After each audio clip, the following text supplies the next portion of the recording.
Top quality और consistent performance के लिए सिर्फ सिल्वर पंप नाम याद रखना। પીઆઈ સામે ગંભીર આક્ષેપ છે।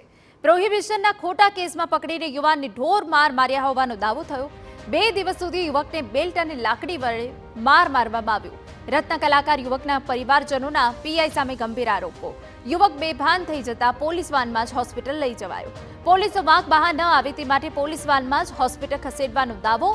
હોસ્પિટલમાં પણ પીઆઈએ યુવકના પરિવારજનો સાથે દાદાગીરી કરી હોવાનો દાવો છે। હાલ હોસ્પિટલમાં દાખલ યુવકની હાલત ગંભીર હોવાનું સામે આવ્યું છે। પ્રોહિબિશન કેસમાં રત્ન કલાકાર યુવક રામભાઈ મેનને પીઆઈ ચેતન મકવાણાએ પકડ્યો હતો। પોલીસ ફરિયાદ નોંધ્યા વિના જ યુવકને ઢોર માર માર્યો હોવાનો આરોપ યુવકના પરિવાર દ્વારા લગાવવામાં આવ્યો। જો કે હવે સમગ્ર હકીકત શું છે તે અંગે યોગ્ય તપાસની માંગ ઉઠી રહી છે।